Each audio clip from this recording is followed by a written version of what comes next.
শিক্ষার্থীবৃন্দ, Rangpur corrected school and college online class platform থেকে আমি তোমাদের জালিম কুমার স্যার সকলকে আন্তরিক শুভেচ্ছা জানাচ্ছি। প্রিয় শিক্ষার্থীবৃন্দ, আমাদের এই করোনা মহামারীর সময়ে ঘরে বসে আমাদের পড়ালেখার কার্যক্রম চলমান রাখতে অনলাইন ক্লাসের এই আয়োজন। আর এই অনলাইন ক্লাসে তোমরা সবাই অংশগ্রহণ করে ক্লাসগুলোকে যথোপযুক্ত ব্যবহার করবে। প্রিয় শিক্ষার্থীবৃন্দ, আমি আগেই বলেছি, আজও বলছি, এই অনলাইন জগতে এসে তোমরা কেউই শুভঙ্করের ফাঁকির জগতে প্রবেশ করবে না। তোমরা সবাই প্রকৃতভাবে শুধুমাত্র তোমাদের প্রয়োজনীয় ক্লাসগুলো এখান থেকে করবে এবং এর অতিরিক্ত সময় তোমরা বেশি সময় মোবাইল ফোনে রাখবে না। প্রিয় শিক্ষার্থীবৃন্দ, আমি গতদিনে সপ্তম শ্রেণীর বিজ্ঞানের ষষ্ঠ অধ্যায় পদার্থের গঠনের প্রথম অংশের ক্লাস নিয়েছিলাম। আমি প্রথম অংশে যে বিষয়গুলো তোমাদের জানিয়েছিলাম তা তোমরা জানো। পদার্থ কি আমরা পড়েছিলাম মৌলিক পদার্থ, যৌগিক পদার্থ, মিশ্র পদার্থ, এছাড়াও পড়েছিলাম পদার্থের ক্ষুদ্রতম কণিকার যে গঠন বা ক্ষুদ্রতম কণা সম্পর্কে তত্ত্ব কিংবা মতবাদ। সেখানে আমরা Democritus, Pluto, Aristotle, John Dalton এর বিভিন্ন মতবাদ সম্পর্কে জেনেছি। সুপ্রিয় শিক্ষার্থীবৃন্দ, আমি তোমাদেরকে আজকে যে পাঠে নিয়ে যাব সেটি মূলত আজকের আমাদের পাঠের উল্লেখযোগ্য বিষয় হচ্ছে পরমাণু এবং অণু। প্রিয় শিক্ষার্থীবৃন্দ, আমার আজকের এই আলোচনার শেষে তোমরা যে বিষয়গুলো ভালোভাবে জানতে পারবে তা মূলত পরমাণু, জানতে পারবে অণু, জানতে পারবে প্রতীক, জানতে পারবে পরমাণুর ক্ষুদ্রতম কণিকা, ইলেকট্রন, প্রোটন, নিউট্রন। আমি একটু এলোমেলো করে সাজিয়েছি তোমাদের এই ক্লাসটা, কারণ আমি সংকেত এবং সংকেত গঠন পুরোটাকেই একটা পাঠের মধ্যে রাখবো। তাই আমি এই অধ্যায়টাকে তিনটি অংশে বিভক্ত করেছি। আমি আজকে দ্বিতীয় অংশে আছি, আর এই দ্বিতীয় অংশে আলোচিত বিষয় হচ্ছে অণু, পরমাণু এবং পরমাণুর ক্ষুদ্রতম কণিকা সম্পর্কে। প্রিয় শিক্ষার্থীবৃন্দ, গতদিনে আমি তোমাদেরকে একটি হোমওয়ার্ক দিয়েছিলাম। যে হোমওয়ার্কটি ছিল একটি ক্রিয়েটিভ কোশ্চেন, আর সেই ক্রিয়েটিভ কোশ্চেনের উদ্দীপকে ছিল এ নাম্বারে যে একটা শ্রেণী ছিল। এই শ্রেণীতে আমি কতগুলো তোমাদের পদার্থের কথা বলেছিলাম, যেখানে তোমরা দেখেছিলাম লোহা ছিল এবং অক্সিজেন ছিল। তো শিক্ষার্থীবৃন্দ, আমি এ যাবৎ বেশ কয়েকজনকার ইনবক্সে আমি নোট পেয়েছি, অত্যন্ত সুন্দরভাবে তোমরা আমাকে নোট করে দিয়েছো। এই জন্য তোমাদেরকে অসংখ্য অসংখ্য ধন্যবাদ। এবং তোমরা যে আমাদেরকে সাপোর্ট দিচ্ছ বা তোমরা যে আমাদের সাথে আছো, এটা জেনে আমরা খুবই আনন্দিত। শিক্ষার্থীবৃন্দ, লোহা এবং অক্সিজেন ছিল মৌলিক পদার্থ। কেননা আমরা জানি যে সকল পদার্থকে ভাঙলে ওই পদার্থ ছাড়া অন্য কোনো পদার্থ পাওয়া যায় না, ওই সকল পদার্থকে বলা হয় মৌলিক পদার্থ।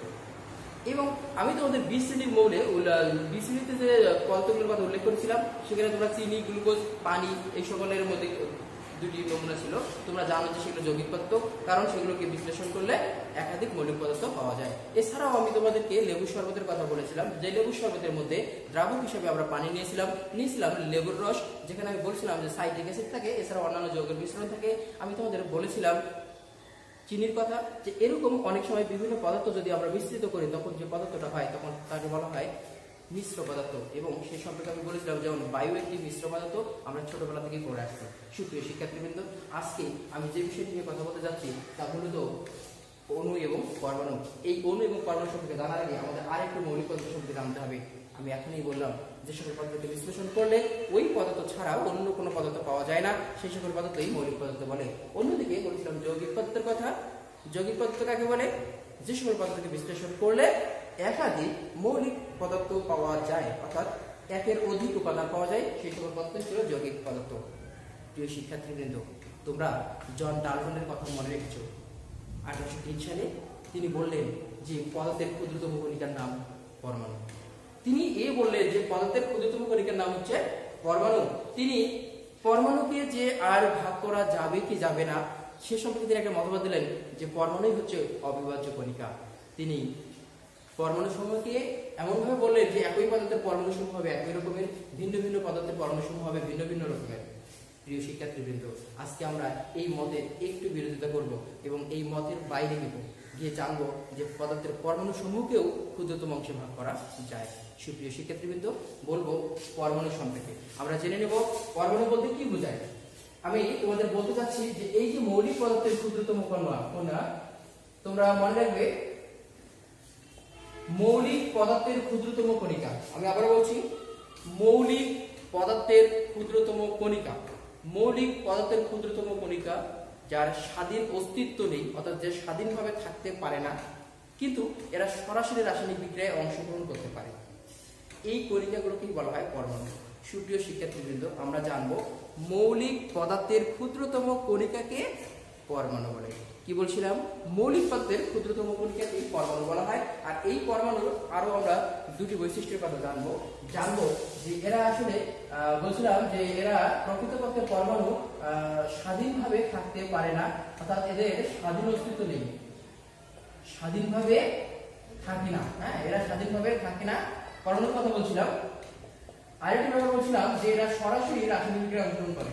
কি বলছিলাম পরমাণু সরাসরি রাসায়নিক বিক্রিয়ায় অংশগ্রহণ করে, কারণ রাসায়নিক বিক্রিয়ায় অংশগ্রহণ করে। সুপ্রিয় শিক্ষার্থীবৃন্দ, আমরা মনে রাখবো এই অবশ্যই তিনটা কথা, যে মৌলিক পদার্থের ক্ষুদ্রতম কণিকা পরমাণু। আমি আবার বলছি, মৌলিক পদার্থের ক্ষুদ্রতম কণিকা। আমি যদি তোমাদের ক্লিয়ার করার জন্য এখানে বলি ক্ষুদ্রতম কণিকা। হ্যাঁ, কি বলছিলাম মৌলিক পদার্থের ক্ষুদ্রতম কণিকা। কোন পদার্থের? মৌলিক পদার্থের ক্ষুদ্রতম কণিকাকে বলা হয় পরমাণু। পরমাণুর আমরা উল্লেখিত দুইটা বৈশিষ্ট্য কথা বলছি। স্বাধীনভাবে এরা থাকে না, কারণ এদের স্বাধীন অস্তিত্ব নেই, এবং এরা সরাসরি রাসায়নিক বিক্রিয়ায় অংশগ্রহণ করতে পারে। সুপ্রিয় শিক্ষার্থীবৃন্দ, আমি আবারও বলছি, মৌলিক পদার্থের ক্ষুদ্রতম কণিকা যার স্বাধীন অস্তিত্ব নেই, যা সরাসরি রাসায়নিক বিক্রিয়ায় অংশগ্রহণ করতে পারে, তাকেই পরমাণু বলে।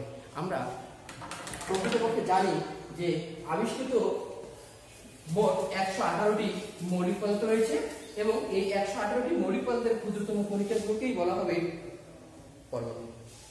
যেমন আমি তোমাদের বলেছিলাম হাইড্রোজেন পরমাণুর কথা, বলেছিলাম অক্সিজেন পরমাণুর কথা, কার্বন পরমাণুর কথা। যেমন আমরা জানি আয়রন বা লোহা, এগুলো এই পরমাণু সমূহের কথা আমি তোমাদেরকে বলেছিলাম এর আগেও। প্রিয় শিক্ষার্থীবৃন্দ, মৌলিক বা যৌগিক পদার্থের ক্ষুদ্রতম কণা যার স্বাধীন অস্তিত্ব আছে, যারা স্বাধীনভাবে থাকতে পারে, কিন্তু এরা আবার সরাসরি রাসায়নিক বিক্রিয়ায় অংশগ্রহণ করতে পারে না, কারণ বিক্রিয়ার শুরুতেই এরা বিশ্লেষিত হয়ে পরমাণুতে পরিণত হয়। এই ক্ষুদ্রতম কণিকাগুলোকেই বলা হয় অণু।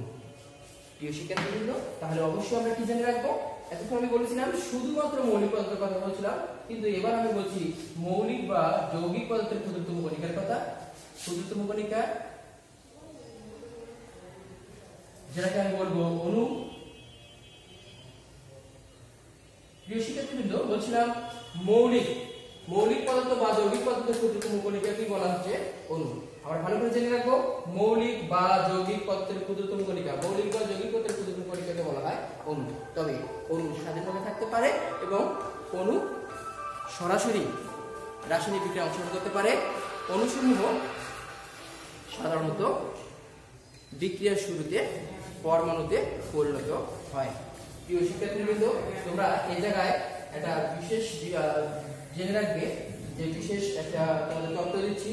এই যে আমি বললাম অণুর কথা, এই অণু নামের সাথে তোমরা একজন বিজ্ঞানীর নাম মনে রাখতে পারো, ভবিষ্যতে তোমাদের কাজে লাগবে, এবং তোমাদের সাধারণ জ্ঞান ভান্ডারকে সমৃদ্ধশালী করবে। অ্যাভোগাড্রো, হ্যাঁ, তোমরা এই তিনটার নাম মনে রাখবা, অ্যাভোগাড্রো।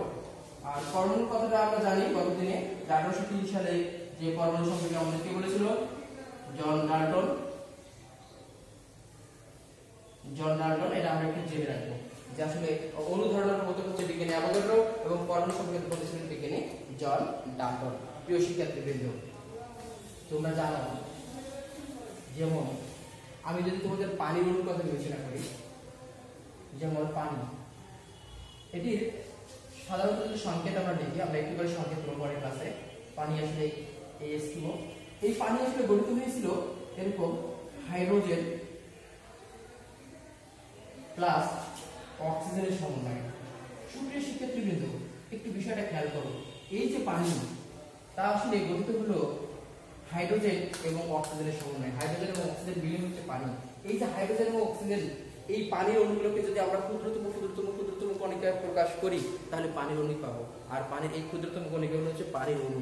কিন্তু পানির অণুকে যদি আমরা আরো ক্ষুদ্রতম কণিকায় প্রকাশ করি তখন আর নিজস্ব অস্তিত্ব থাকবে না, তখন আমরা পেয়ে যাবো হাইড্রোজেন, পেয়ে যাবো অক্সিজেন। প্রিয় শিক্ষার্থীবৃন্দ, এই পানির যে ক্ষুদ্রতম কণিকাগুলোকে সেটাকে আমরা পানির অণু বলতে পারি, কিন্তু সেই পানির অণুকে যখন আমরা আরো বিশ্লেষণ করবো তখন আমরা পেয়ে যাবো হাইড্রোজেন এবং অক্সিজেন। আসলে তাই হচ্ছে পরমাণু। সুপ্রিয় শিক্ষার্থীবৃন্দ, এভাবেই আমরা যদি কোনো যৌগিক পদার্থকে কিংবা মৌলিক পদার্থকে ক্ষুদ্রতম কণিকায় প্রকাশ করি তাহলে এক সময় পরমাণু পেয়ে যাব। কারণ জন ডাল্টন এটাই বলেছিল যে পদার্থের ক্ষুদ্রতম কণিকা হচ্ছে পরমাণু। প্রিয় শিক্ষার্থীবৃন্দ, আমি আশা করি তোমরা অণু এবং পরমাণুর বিষয়টি বুঝতে পেরেছো। আমি তোমাদেরকে এবার নিয়ে যাচ্ছি প্রতীক সম্পর্কে।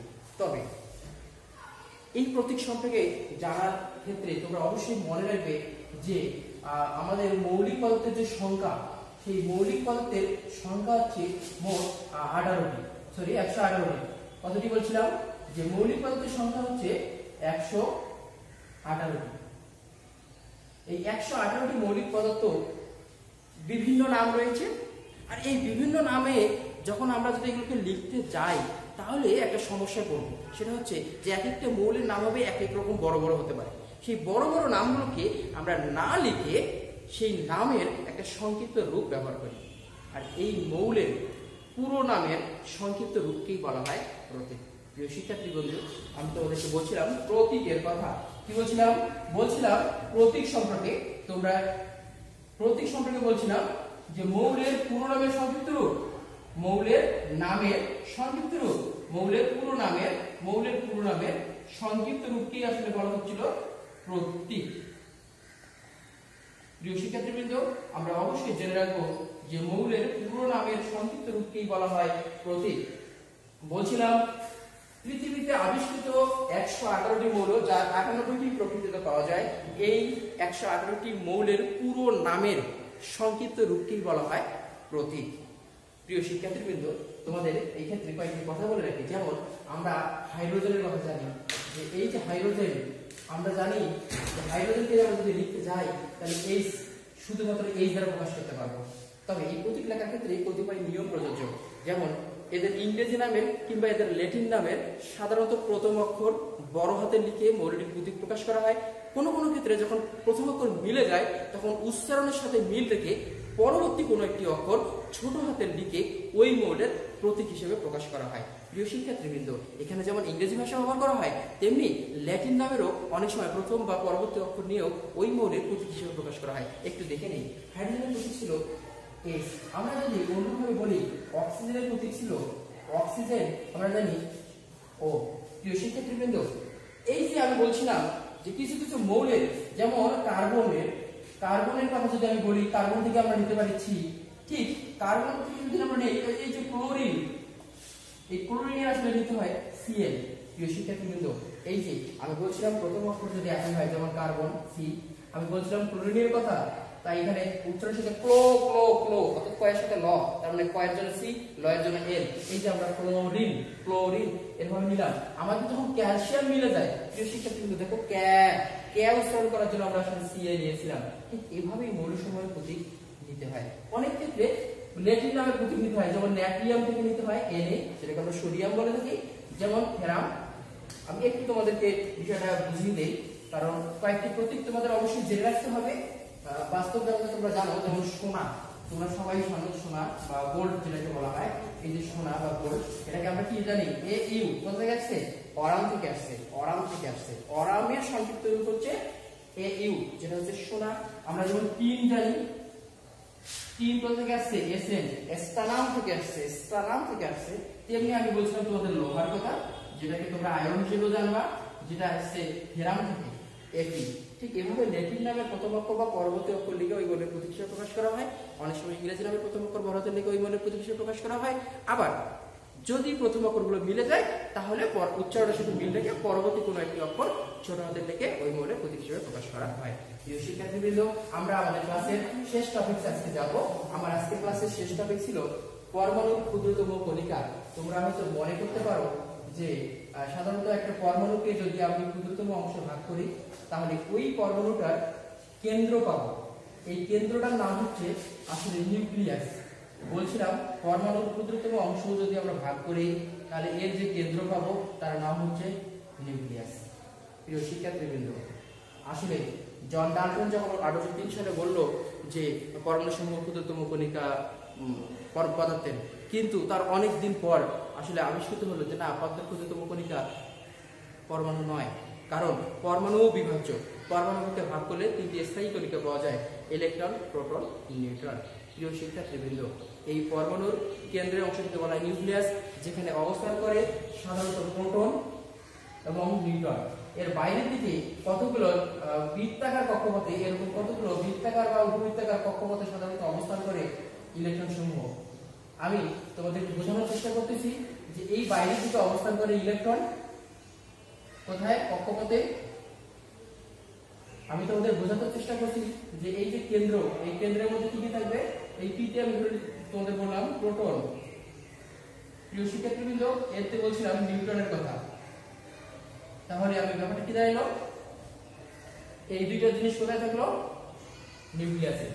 একটু খেয়াল করো, পদার্থের আসলে যে কেন্দ্রটা এটাকে বলা হয় নিউক্লিয়াস। নিউক্লিয়াসের মধ্যে প্রোটন এবং নিউট্রন অবস্থান করে, এবং এর বাইরের দিকে কতগুলো বৃত্তাকার বা উপবৃত্তাকার কক্ষপথে কি অবস্থান করে, ইলেকট্রন অবস্থান করে। প্রিয় শিক্ষার্থীবৃন্দ, তোমাদেরকে একটি বিষয়ের সাথে পরিচয় করে দেই যে সাধারণত অধিকাংশ মৌলের প্রোটন, তোমরা মনে রাখবা, প্রোটন ও ইলেকট্রন, প্রোটন ও ইলেকট্রন সংখ্যা আসলে সমান হয়।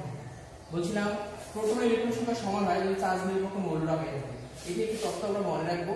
আমরা আরেকটি তথ্য মনে রাখবো যে সাধারণত প্রোটন এবং নিউট্রনের যে মোট সংখ্যা, আমাদের এই দুটোকে যদি আমরা যোগ করি তাহলে আমরা পাবো ওই মৌলের ভর সংখ্যা। প্রিয় শিক্ষার্থীবৃন্দ, অবশ্যই এই টপিকগুলো আমাদের মনে রাখতে হবে।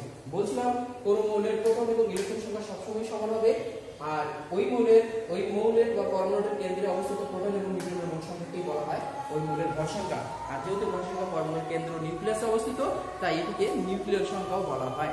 প্রিয় শিক্ষার্থীবৃন্দ, এই ক্ষেত্রে তোমরা কয়েকটি বিষয় জেনে রাখবে যে একমাত্র একটি বিষয় রয়েছে, যেমন হাইড্রোজেনের কথা বলছিলাম। হাইড্রোজেনে আসলে প্রকৃতপক্ষে একটি প্রোটন রয়েছে, কিন্তু এতে কোনো নিউট্রন নেই, কারণ এর ভর সংখ্যা হচ্ছে 1।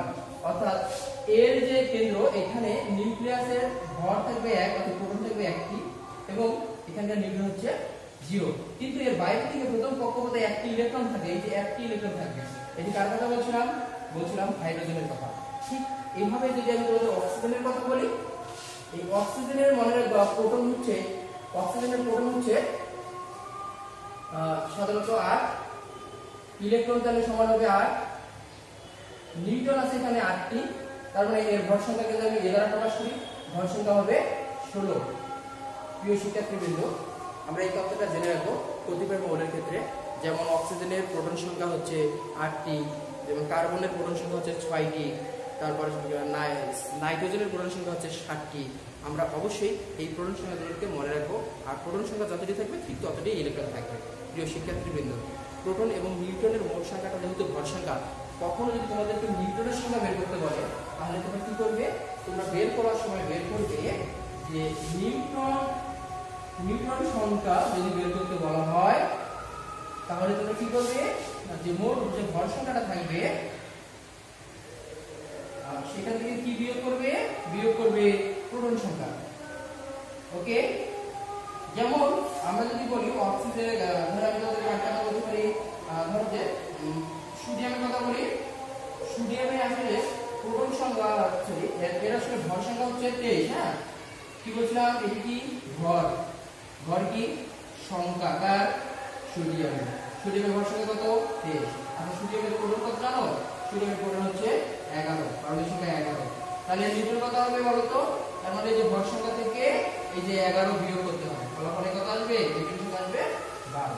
প্রিয় শিক্ষার্থীবৃন্দ, এভাবে ভর সংখ্যা থেকে আমরা প্রোটন সংখ্যা বাদ দিয়ে নিউট্রন সংখ্যা বের করতে পারি। সুপ্রিয় শিক্ষার্থীবৃন্দ, আমাদের আজকের আলোচনার আজকে এই বিষয়ে ছিল। আমি মূলত কয়েকটি বিষয় নিয়ে কথা বলেছি, পরমাণু, অণু এবং পদার্থের ক্ষুদ্রতম কণিকা, পরমাণুর ইলেকট্রন, প্রোটন, নিউট্রন সম্পর্কে, এবং মৌলিক পদার্থের যে নামগুলো রয়েছে সেই নামগুলোকে ক্ষুদ্রতম আকারে প্রকাশ করলে যা পাই তাকে আমরা বলি প্রতীক। প্রতীক সম্পর্কে আমরা ভালো ধারণা রাখবো। প্রিয় শিক্ষার্থীবৃন্দ, সেই সাথে তোমাদেরকে আজকে আমি বাসার কাজ দেব। তোমরা অবশ্যই এই অণু এবং পরমাণুর মধ্যে 3টি পার্থক্য লিখবে। তোমাদের কাজ হচ্ছে অণু ও পরমাণুর মধ্যে